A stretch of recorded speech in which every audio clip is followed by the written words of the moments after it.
자, ADHD 진단을 받았다 그러면 네. 일단은 가장 우선적으로는 약물 치료를 생각을 합니다. 근데 제 주위에 보면 약물 치료에 대해서 환자나 가족이 좀 부정적인 경우도 멍하게 있습니다. 그렇죠. 요새 뭐 정신건강의학과의 문턱이 많이 낮아졌긴 했지만 그래도 약을 먹는다는 거는 내 부담이 될 수 있죠. 예. 주로 많이 쓰는 약이 이제 두 종류잖아요. 네네. 가장 많이 쓰는 게 메틸페니데이트, 콘서타부터 나 메디키넷 뭐 이런 네. 제품들이 있죠. 설명을 좀 해주세요. 어떻게 해서 작용하는 겁니까? 우선 메틸페니데이트 계통의 약들은 주로 그 도파민의 재흡수를 차단을 하는 그런 역할을 하게 됩니다. 그래서 우리가 집중력이라든지 그다음에 충동성의 억제 뭐 이런 효과들을 볼 수 있죠. 좀 어렵네요. 네네.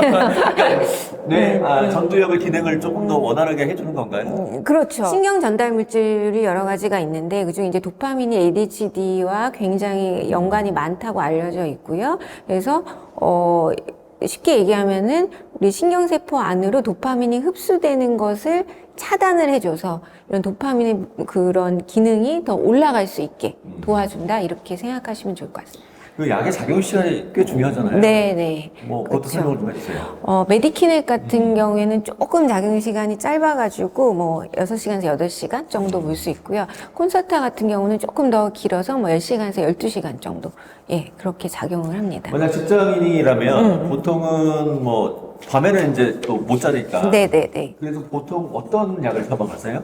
어, 낮에 직장 생활을 한다. 네네. 학생이다. 네네네. 그런 경우에 이제 저학년 같은 경우에는 이제 학교 생활 집중할 수 있도록 메디키넷을 좀 집중을 많이 하는 메디키넷을 처방하는 경우가 많고, 고학년이나 이제 성인 같은 경우에는 아무래도 좀 낮에 우리가 업무라든지 공부해야 되는 시간이 기니까 콘서타를 처방을 하는 경우가 좀 많게 되죠. 예. 이 약물 치료라는 게 증상이 극적으로 좋아집니까? 네네. 어떤 사람은 뭐 뿌옇던 머리, 아, 머릿속이- 네네네. 예. 그렇게 표현하는 경우도 있어요. 브레인포그라고 하잖아요. 네네네. 그러니까 뭔가 머릿속에 안개가 끼었던 것 같은 게 이게 거치는 느낌이다. 세상에 이렇게 맑을 수가 있냐? 이런 얘기도 하시죠. 네네. 그러니까 자기는 태어나서부터 모든 사람들이 다 이런 줄 알았대요. 예. 근데 나중에 치료를 하고 나서 그게 아니었구나. 이렇게 생각을 하게 됐다는 분이 있었습니다. 상당히 극적으로 나타나기도 하지만 네네. 이 연령의 약을 드시면 효과는 어느 정도일까요? 그래도 뭐 7, 80% 정도에서는 효과가 있는 것으로 알려져 있습니다. 그러니까 네. 효과가 드라마틱한 경우도 있고 네네네. 효과가 좀 덜 나타나는 경우도 있나요? 그렇죠. 특히 이제 조금 예민하셔가지고 용량을 우리가 최대로 쓰지 못하는 경우에는 아무래도 효과를 충분히 보기가 좀 어렵죠. 그렇지만 뭐 이렇게 우리가 권장 용량 이상으로 쓸 수 있다 그러면은 효과가 있는 경우가 많습니다. 많은 분들이 조금 우려하는 게 이게 ADHD 약물이 뭐 마약성이니 중독된다 이런 얘기들이 있어서 네. 조금 걱정을 하시는 분들이 계시더라고요. 네네. 그렇지만 우리가 뭐 의사의 그런 처방 요법대로 그대로 복용하시면은 전혀 그런 거 걱정 안 뭐 하셔도 공부잘하는 되고요. 약이다, 네네. 오용한다, 뭐 네, 그렇게 얘기를 해서 네, 뭐 의사의 처방대로 복용하시면 전혀 그건 걱정이 없고요. 오히려 이제 ADHD가 치료가 안 됐을 때 알코올이라든지 게임이라든지 이런 중독에 빠지는 경우가 있는데 치료를 하면 오히려 이런 중독으로 가는 걸 막을 수 있다. 그렇죠. 이런 연구들도 있습니다. 네. 또 많은 분들이 약물 부작용이 아무래도 좀 있다 보니까 네네. 부작용에 대해서 걱정을 많이 해요. 네. 뭐 밥도 못 먹고 잠도 못 잔다 이런 얘기도 있고 네네. 부작용에 대해서 좀 자세히 설명해 주세요. 부작용 때문에 약을 못 먹는다는 경우는 많지는 않습니다.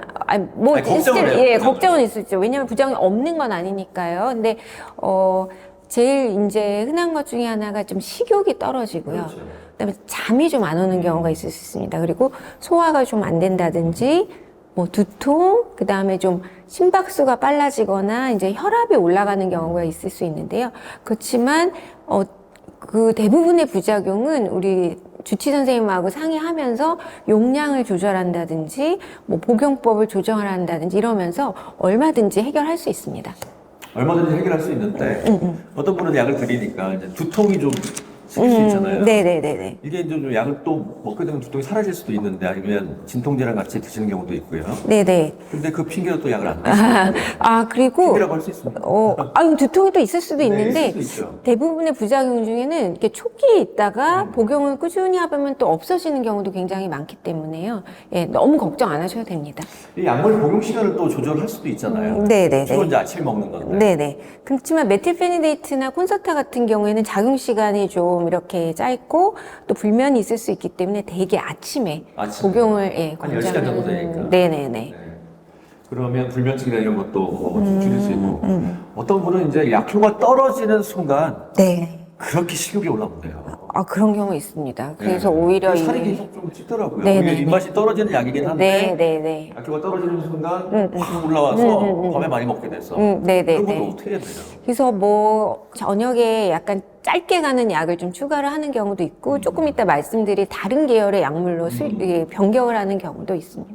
이게 울렁울렁거리는 특히 우울증 약에 그런 게 많은데 그런 것도 좀 있죠. 네네네. 소화제를 섞어주는 경우도 많은데 네네, 그렇기도 합니다. 네. 아침에 그 식사하고 같이 네네네. 빈속에 드시면은 그런 경우도 많고, 그래서 식사하고 바로 드시고, 그 다음에 이제 용량 조절을 통해서 그런 것들도 좀 극복은 될 수 있습니다. 그 밖에 또 약물 뭐 잘 나타나지 않는 거지만 그런 부작용도 있을 텐데 이게 좀 가슴이 뛰는 거, 네네네. 또 약을 먹으면 약간 불안해지는 거 네네. 이런 것도 있을 수 있죠. 네, 그런 거 있을 수 있고요. 가슴 뛰는 거는 실제로 맥박수가 올라가는 경우도 있지만, 그것보다는 약간 불안이 좀 생겨서 그런 경우도 있을 수 있고요. 네. 이게 이제 초기 약을 먹으면 초기 적응 과정에서 생길 수가 있으니까 네, 조금 시간이 지나면 네네네네. 먹다 보면은 많이 좋아지는 경우들이 있어서, 걱정 많이 안 하셔도 될 것 같습니다. 자, 이 콘서트를 처방했는데 이게 좀 부작용이나 견디지 못한다. 그러면 2차 약이라고 표현하나요? 다른 계통의 약이 있죠? 네. 그렇지만 아토목세틴이라는 약이 있는데요. 전에는 이제 이게 2차 약으로 쓰이는 시기가 있었습니다. 처음에 보험이 안 되고. 그렇지만 지금은 아토목세틴은 2차 약은 아니고요. 네. 우리가 환자의 그런 임상 증상을 보고 처음부터 아토목세틴을 선택을 해서 처방을 하는 것도 가능합니다. 근데 주로는 이제 콘서트를 많이 쓰고 아토모스는 어떤 경우에 쓰나요? 아토목세틴 같은 경우에는 우리가 조금 불안이 동반되어 있는 ADHD라든지 아니면 틱이 있는 경우. 그렇죠. 틱이 있는 경우는. 네네. 그런 네. 경우에 이제 우리가 선택을 하는 경우가 많고요. 네. 근데 이거는 작용 기전이 뭐 어렵죠. 노르에프네프린. 네네네네. 주로 사용하잖아요. 노르에피네프린의 그런 제흡수를 차단하는 그런 역할을 해서 이제 그쪽 계통의 그런 신경 전달 물질을 활성화시키는 그런 작용 기전이죠.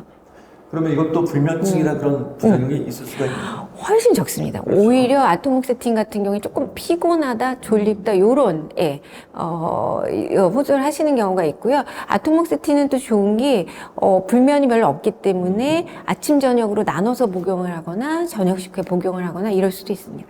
식욕 떨어지는 건 어때요? 그것도 있을 수는 있는데, 아무래도 메틸페니데이트 계통보다는 좀 훨씬 덜하죠. 예. 어떻게 보면 조금 더 순한 약이다 이렇게 볼 수도 있는데 효과가 나타나는 데는 조금 시간이 걸리죠? 네, 그렇습니다. 그래서 효과는 한 2주에서 4주 후에부터 이제 효과가 나타난다고 그렇게 되어 콘서트는 금방 있고요. 나타나는 그렇죠. 네. 그래서 조금 효과를 보는 데는 조금 시간이 걸립니다. 네, 그럼 약은 언제까지 먹어야 되나요? 뭐 아동 청소년기 같은 경우에는 우선은 뭐 2, 3년을 복용하고 복용을 꾸준히 해야 되는지 끊을 수 있는지를 좀 반드시 재평가를 하면서 이렇게 치료를 해 나가게 되는데 사실 성인 ADHD는 몇 년 드세요. 딱 이렇게 정해진 바는 없고요. 뭔가 이렇게 완치라는 개념보다는 관리하는 그런 개념으로 치료를 하는 게 더 맞을 것 같습니다. 근데 약을 먹다가 끊게 되면 다시 원래대로 돌아가는 가능성이 크잖아요. 네네네. 약의 도움 없이 뭔가 자기의 그런 증상들을 좀 관리해 나갈 수 있고, 뭔가 그런 것들을 이제 다른 방법으로 이렇게 보완해 나갈 수 있다고 하면 조금 약을 끊어보는 것도 가능은 하겠습니다.